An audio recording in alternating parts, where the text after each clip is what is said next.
क्रोध पाप इसलिए है क्योंकि क्रोध में तुम अपने केंद्र बिंदु से हट जाते हो और अपने आत्म स्वरूप को भूल जाते हो।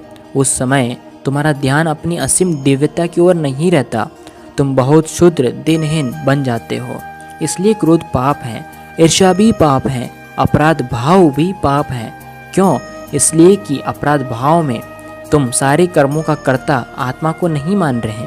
तुम अपने मन को किसी एक घटना के साथ जोड़कर उसे जीवित या सीमित बना रहे हो। तुम अपने गुणों और विशेषताओं के लिए ईश्वर के प्रति अनुग्रहित हो जाओ, क्योंकि यह प्रभु का प्रसाद है, तुम्हारा अपना प्रयास नहीं है। जब तुम किसी नाटक में एक खलनायक अर्थात एक बुरी व्यक्ति का अभिनय या नाटक करते हो, तब उसे बहुत ही सुंदर ढंग से करते हो, ये जानते हुए कि तुम केवल एक नाटक के पात्र मात्र हो।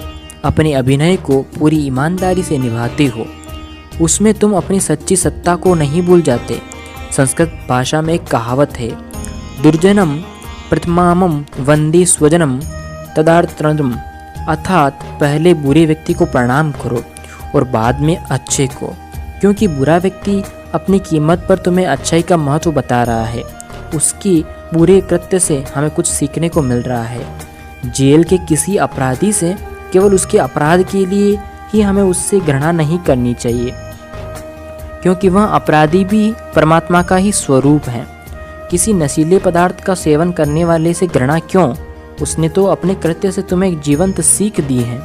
वह तो जीवन में दिया हुआ एक अभिनय मात्र निभा रहा है। जब तुम्हें सत्य के इन आधारभूत नियमों का ज्ञान होता है तो तुम्हारे अंदर केंद्र इतना प्रबल हो जाता है कि संसार की कोई भी घटना उसे हिला नहीं सकती। जब हम वाणी में पूर्णता की बात करते हैं तो हमें शब्दों के पीछे छिपी भावनाओं को देखना होगा। उदाहरण के लिए एक माँ बच्चे को कभी क्रोध में कह देती है कि जाओ तुम मेरी आँखों से दूर हो जाओ, और फिर कभी मुझे अपनी सूरत मत दिखाना। इन शब्दों के पीछे यदि माँ की भावना को पहचानोगे तो उसके प्रति तुम्हारा भाव कभी भी अशुद्ध या दूषित नहीं होगा और तुम्हारा केंद्र अछूता रहेगा। इसी तरह यदि किसी बेईमान व्यक्ति के प्रति तुम क्रोध से भर जाते हो तो तुम दुगने अशुद्ध हो जाते हो। तब तुम निराशा को भी गले लगा लेते हो। मनोवैज्ञानिकों ने अनुसार तुम्हारे भीतर गहराई में क्रोध, भय और अपराध भाव भरा हुआ है। यह मनोविज्ञान की बहुत बड़ी भूल है। इन मनोवैज्ञानिकों को मन में और चेतना के विषय में कुछ भी नहीं पता। तुम्हारे अंतरम की गहराई में आनंद और हर्ष का स्रोत है। तुम्हारे भीतर केंद्र में सत्य, प्रेम और प्रकाश विराजमान है। वहाँ पर क्रोध और भय आदि नहीं है। अपने भीतर गहराई में जाओ और टटोलो, तुम वहाँ पर सौंदर्य और विशालता का अनुभव करोगे। अपराध भाव और भय आदि के भाव को तो केवल तुम्हारी प्रकृति की ऊपरी विकृतियाँ हैं। मनोवैज्ञानिक इतनी गहराई में जाकर कभी नहीं देखता। जीसस सारे जीवन में 2 बार क्रोधित हुए।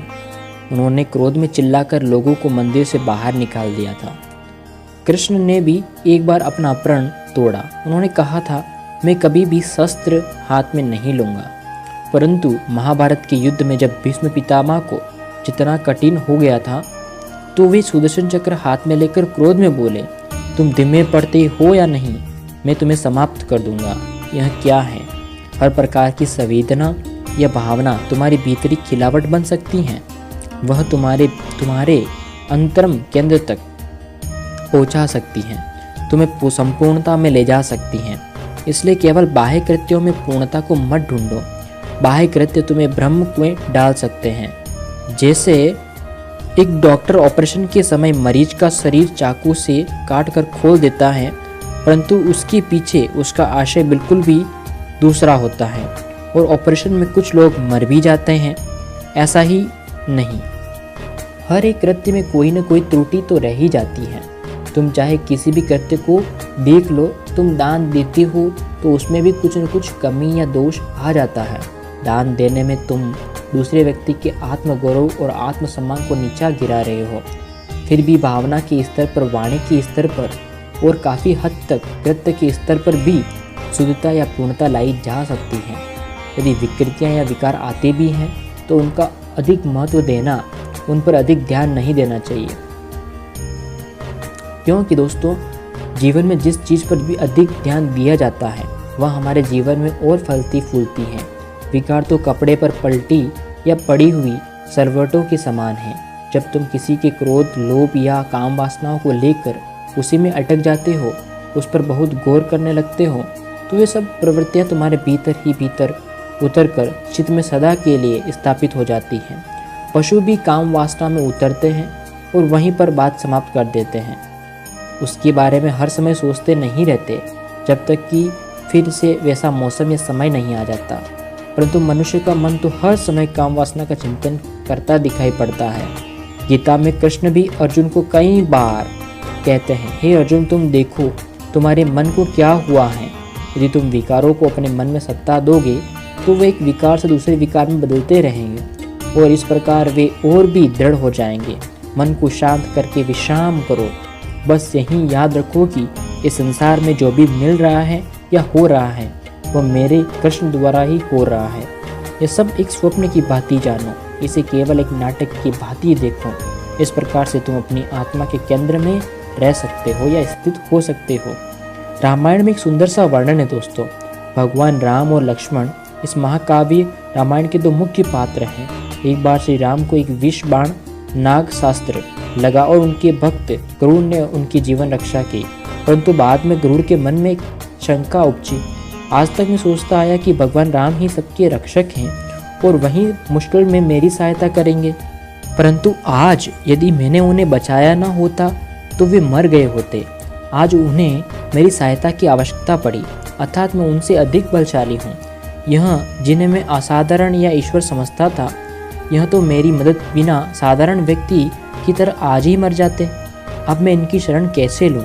इस संदेह रूपी कीड़े ने गरुड़ के मन को बहुत विचलित कर दिया। अब तो उसका संदेह पक्का हो गया कि यह मेरे स्वामी नहीं हो सकते। तुम्हें पता है कि जब संदेह किसी के मन को इस तरह काबू कर लेता है तो उसकी चेतना नीचे की ओर गिरने लगती है। संदेह सचमुच ही व्यक्ति को पूरी तरह नष्ट कर सकता है। संदेह की अवस्था में व्यक्ति न तो बाह्य संसार में सफल हो सकता है और न ही भीतर की आध्यात्मिक जगत में उसकी गति होती है। ऐसा ही संदेह गरुड़ के मन में गहरे हुआ था। गरुड़ की सारी श्रद्धा डगमगा गई और इस कारण वह बहुत ही परेशान हुआ। अब वह क्या करे? वह इन सब विचारों के साथ श्री राम का सामना भी नहीं कर सकता था और उनसे अपने आप या मन के इन विचारों को खोल भी नहीं सकता था। इसलिए वह चुपके से नारद मुनि, जो दिव्य प्रेम के व्याख्या था और भक्ति सूत्रों के जन्मदाता हैं, उनके पास गए और उनसे अपने मन की सारी व्यथा सुनाई। नारद जी ने गरुड़ को हिमालय पर्वत पर रह रहे एक काक बिशुंडी, एक कौवे के पास जाकर शिक्षा लेने को कहा। अब गरुड़ तो पक्षियों का राजा है, एक छोटे से कौवे के चरणों में कैसे झुके भला? परंतु ये कथा बड़ी रोचक है। जब तुम अपने से भी नीचे किसी व्यक्ति के समक्ष झुक जाते हो तो तुम्हारा अहंकार विलीन हो जाता है, अर्थात अहंकार खत्म हो जाता है। गरुड़ भी अपने संदेह के निवारण हेतु कौवे के चरणों में झुक गया। कौवे ने कहा, तुम भी कितने मूर्ख हो, तुम यही नहीं देख पाए कि तुम्हारे स्वामी श्री राम ने तुम्हें ऊंचा उठाने के लिए एक सुंदर अवसर दिया। उनका तुम पर आघात प्रेम था, अतः अपने आप को असहाय बनाकर उन्होंने तुम्हें सहायता का अवसर दिया। उनकी जीवन रक्षा की अति सुखद अनुभूति की प्रतीति करवाई। भगवान तो सारे जगत के रक्षक हैं, उन्हें तुम क्या बचाओगे? इस तरह कौवे ने गरुड़ को इस ज्ञान का बहुत सुंदर उपदेश दिया। ऐसा उपदेश सुनकर गरुड़ का सारा अहंकार खत्म सा हो गया था और संदेह मुक्त होकर वह फिर से भगवान की राम की शरण में चला गया। इस प्रकार गरुड़ की विनम्रता वापस आ गई। विनम्रता हमारी आत्मा की पूर्णता का द्योतक है। क्रोध तो तुम्हारे चैतन्य की एक विकृति मात्र है और यह तुम्हें नीचे की ओर ले जाता है, इसलिए इसे पाप कहा गया है। दोस्तों, धन्यवाद। Keep learning, keep growing. Thank you.